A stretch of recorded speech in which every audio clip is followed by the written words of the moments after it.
Hi y'all, I'm Allison and my TBR game Just Spin It was so good to me in October. Got some really good spooky books that we're going to review today. So let's get right to that, shall we?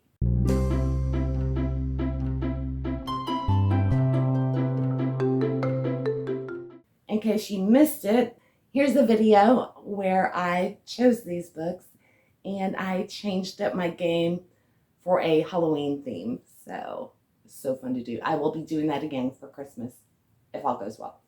I do want to point out that I will keep all discussion of the books in the vague general terms to give you an idea of what to expect while avoiding spoilers as much as possible. If there is a chance for a spoiler, then I will clearly mark it. I will have a big flag up here and I will mark it in the chapters below so you can skip any spoilers. So that being said, let's go ahead and jump into these books. They were a great group. So our first book on the list, which was picked for a middle grade pick.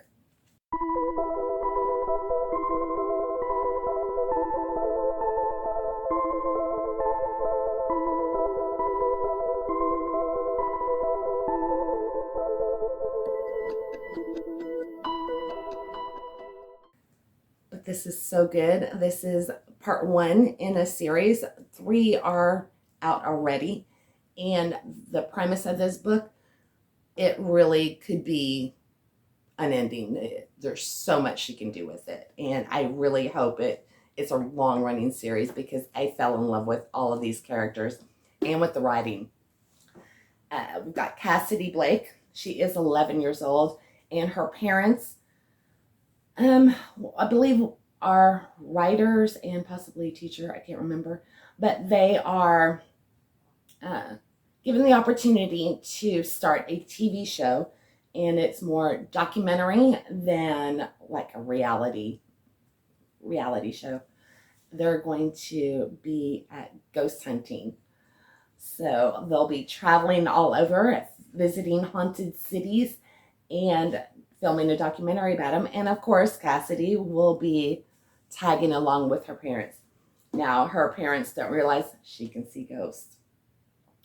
So going to these haunted places is a whole lot different for Cassidy than it is for her parents.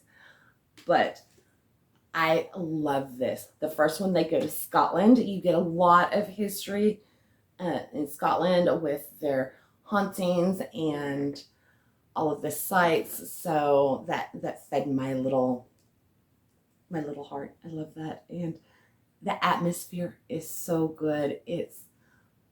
The pacing is great. You love the characters, and it's creepy without being over the top because it is a middle grade book, but it's definitely so atmospheric. It was the perfect start for October.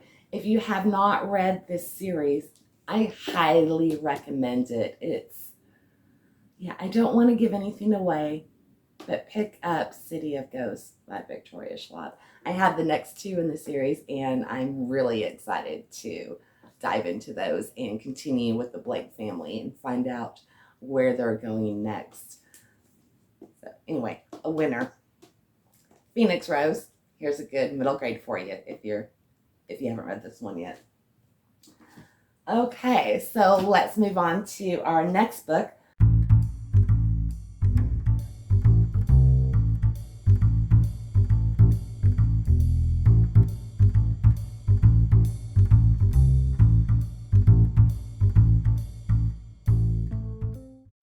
Which is In the Hall with the Knife, and this one was knife on the cover. Pretty no-brainer. I was really looking forward to reading this book, and it's weird because when I was reading it, I felt a little let down with being a Clue mystery and loving the Tim Curry movie and playing the game all through my childhood. We go into these with expectations of what it's going to be, and it just did not fully meet that. I didn't necessarily get that campy vibe that I expected, probably unfairly, based on the Clue movie, which is gold. But I will say, after I finished it, the next couple of days, I found myself wanting to read the next one, wanting to know what happens next. So I may have to go back and reevaluate my rating for this book, because even though while it wasn't necessarily stellar or an incredible book, I was thinking about it later, and I did apparently connect enough with the characters to be intrigued enough to go, well, what is in part 2? One of the issues I think that hurt this book is you're following, I believe, 6 or 7 characters all at once. It just alternates viewpoint from all of the characters in the book. They're in a boarding house up in Maine. There's a snowstorm, so you've got a locked mystery. Mr. Body is found dead, surprise, and they're trying to determine, what happened. My issues were these kids are supposed to be overachievers, elite, or unless I made that assumption on my own, but I am pretty sure that these children are supposed to be above and beyond. So the fact that they were so slow on the take, and it took them a while to even realize foul play had been committed, they seemed really clueless, and that kind of took me out of the book. Plus all of the swapping between the points of view, just when you start to connect to one character, you switch, and which would be fine, but they weren't really that different. You had to look at the chapter heading to find out whose point of view you were getting. It wasn't distinctive enough. There's only like 1 or 2 characters that were like, oh, this is Peacock. Hers was very distinctive. But so those were kind of the faults with it. I think if you just go along with the ride, which, eventually I guess my brain did, because I am intrigued enough to possibly check out, I think the next one is In the Study with the Wrench. The atmosphere was pretty good. I like the setting. You've got a snowstorm and a flood happening up in Maine in winter. They're secluded. They're stuck there. It's a pretty good mystery. You get some of the Clue, vibes. They're obviously in the mansion, and it's got the secret passages and everything. So this one might be a good library book to see if you enjoy it before investing in it. Like I said, it wasn't bad, it wasn't great, but I'm still intrigued to find out what happens. So I guess the cliffhangers are pretty good. I guess they're going to be spread out over, it's a lot of setup for things, and they're not all answered in this book. And I did like the setting, so I might pick up the next book to find out what happens, because I did like the characters. I think it needed some work, maybe. I don't know. Too long on this book. But In the Hall with the Knife, I am glad I read it. So there's that. Let's move on.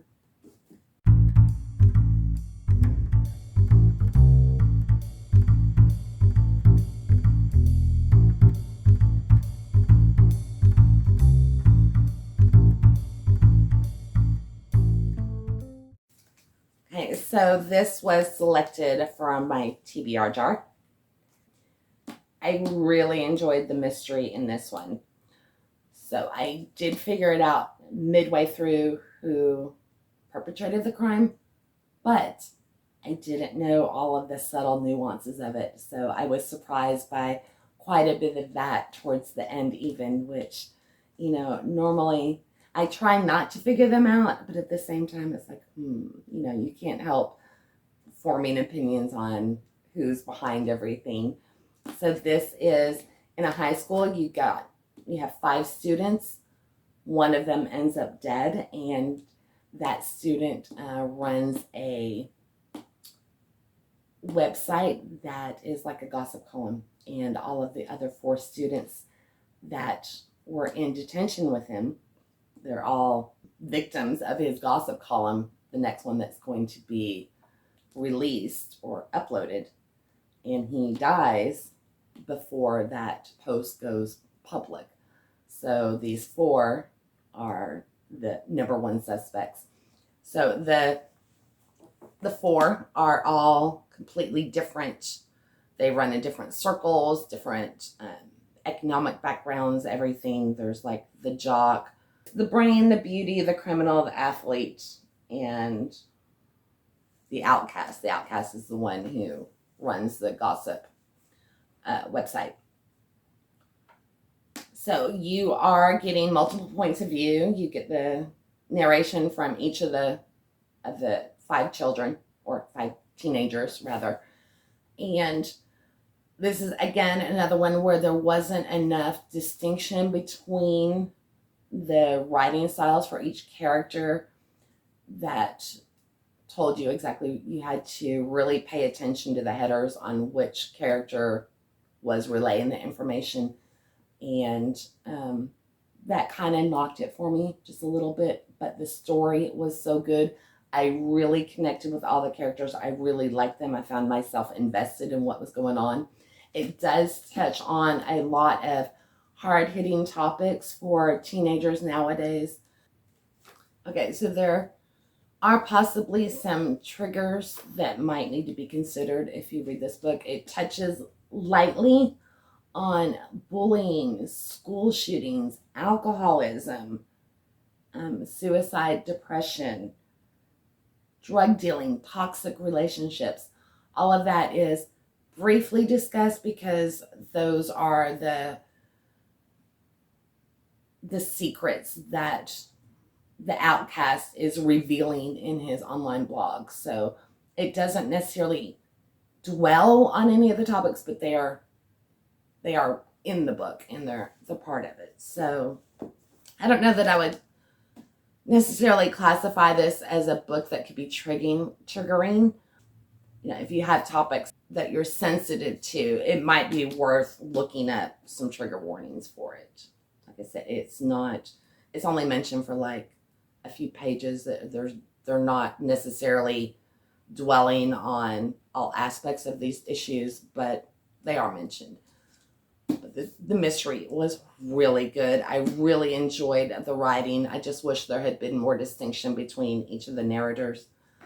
But I am really looking forward to continuing on this series, and I would highly recommend this book. So if you haven't read it, then I'd say grab it. It's a good one. It was entertaining.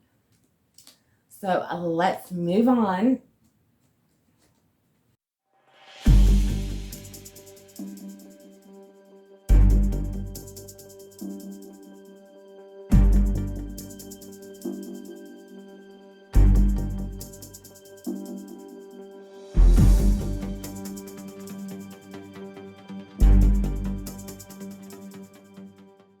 Okay, so now we have Central Park by, let's see if I can remember this, Guillame Musso, which is French. This is a translated.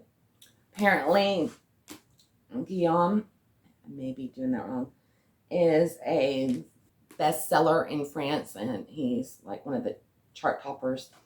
And I can see why. I really enjoyed this book. I loved the writing style.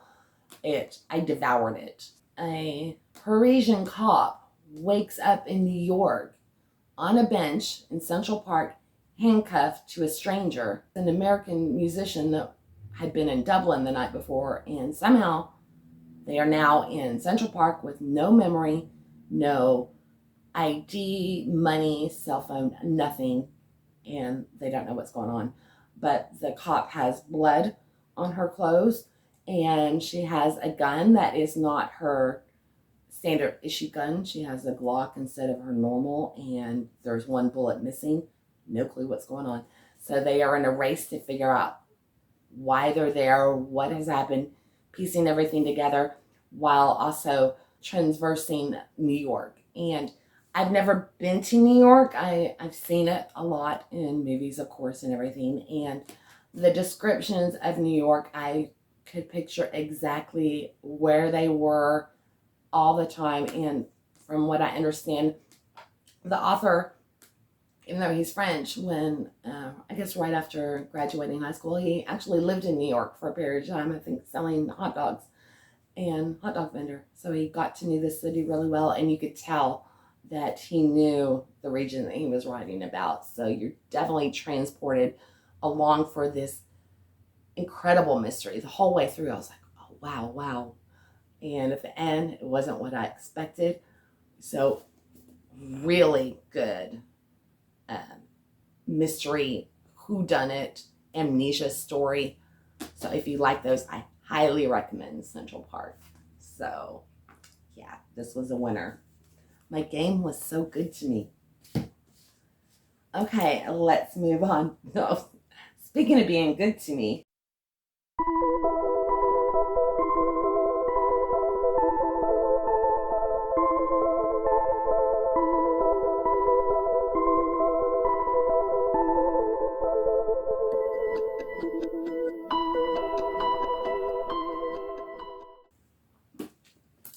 Lockwood and Co. The Screaming Staircase. I got this one, was my haunted house pick, and I remember I was so excited that I got to, because I've been dying to read this. Leanne at Literary Diversions, this is one of her favorite series, and I can see why she talks about this so much. It lives up. It is so good. In fact, it kind of threw me for a loop. It took over. So Jonathan Stroud ended up, I swapped my prompt because I had skull on the cover, and this is a very big skull. And as soon as I finished this, I looked at this and I was like, oh, I could swap. So I did. I read this book immediately after and moved a Skeleton Creek to a different prompt. So that book will be coming up in my next set of reviews. The Screaming Staircase. What can I say about this? You're in London, and they have the problem where ghosts are now overtaking the city, and there's a curfew. People don't go out after, I believe it's 6 o'clock at night until dawn, because ghosts are out and about. There's all sorts of levels of dangerous ghosts, and the only ones who can see them are children and teenagers. Apparently once you reach, I believe it's the age of maybe 18, the adults lose the ability to see ghosts. So they can feel the effects of them nearby, but they can't see them. So we have Anthony Lockwood.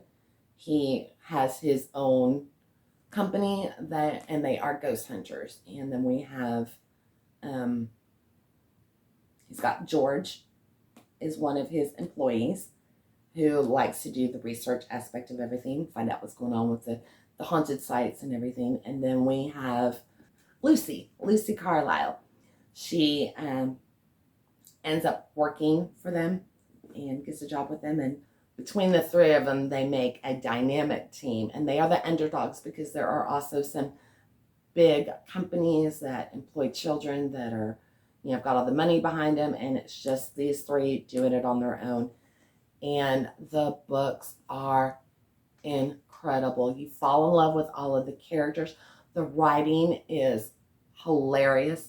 There's a lot of humor to it. The dynamic between the three, Anthony, George, and Lucy, is just great. They bicker a lot. They get along, but they have each other's backs, and they would behave as you would expect teenagers without any adults in the house and everything.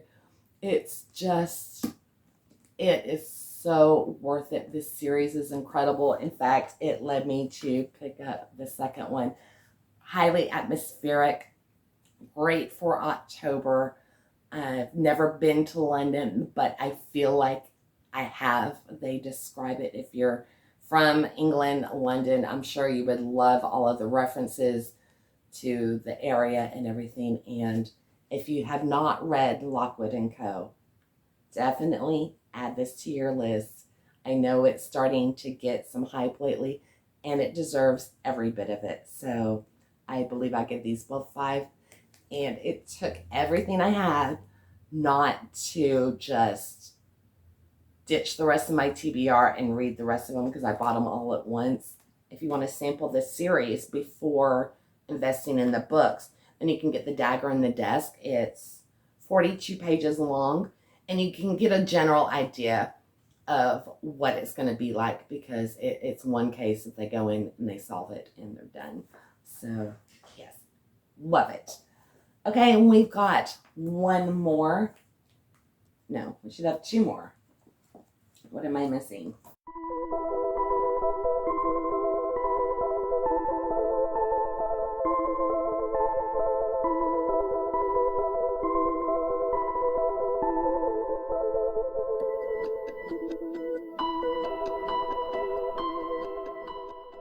Okay, my Grim Reaper book was Croak, and I will put that cover on the screen. This was another one I really enjoyed. I have had this on my Nook forever. I believe it came out in 2012, so it's been a hot minute, and I'm so glad I finally read it. We've got a girl who, her name is Lex.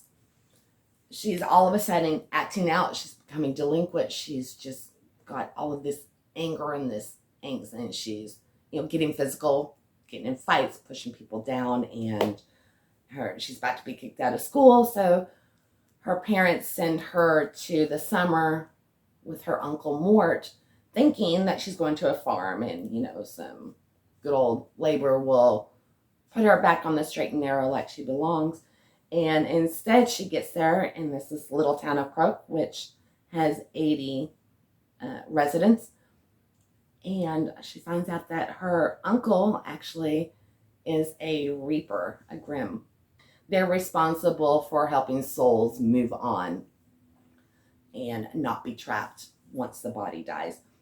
And it's got a lot of humor. It's dark humor. It's so funny. I love these characters.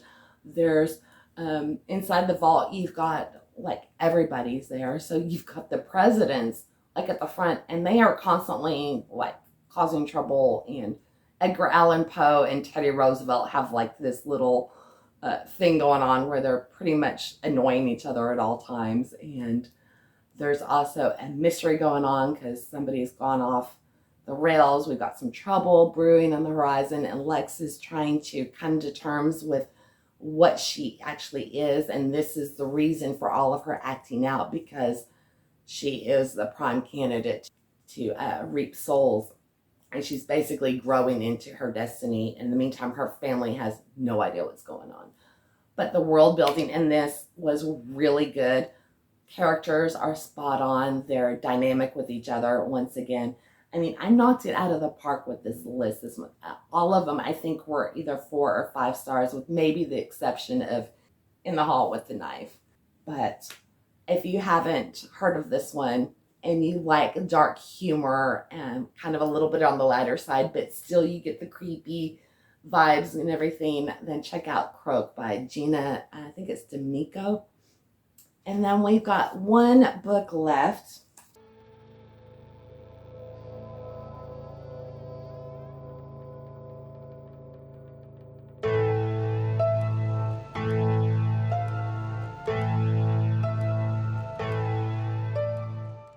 And that is The Legend of Sleepy Hollow, Washington Irving. And this was narrated by Tom Mison, who plays Ichabod Crane on Sleepy Hollow. Love that show. And he is the perfect narrator for this book. It was an hour and 15 minutes long, and I think this is going to become a Halloween tradition for me from now on. I listened to it while starting my next diamond painting, and it was just beautifully read, beautifully written. I could picture exactly what was going on. Highly recommend this book if you haven't. And I think it might even be an Audible freebie. Don't quote me on that, but it might. If not, it's worth getting. And it just brought me back to that cartoon from my childhood, and I loved it. You gotta listen to Sleepy Hollow. The narration by Tom Mison. Perfect. And that one wraps up my Just Spin It books. So I had 8 incredible books on this list. So while it may have been long, they were all relatively quick reads. I devoured them like in a day. I think all of them. Considering I read, I think it took me, like 6 days to read them all, something like that. This wasn't all that I read for October. I still have my books from my TBR Sims game and the extras that I read. So keep an eye out for those if you're looking for more spooky, atmospheric books to add to your list. And if you've read any of these, be sure and let me know. I would love to know what you thought about them, if you liked them or not, and any that you now want to find out more about and are considering adding to your own list. But that's it for now. I hope to see y'all the next time, and my brain's gone. So bye now.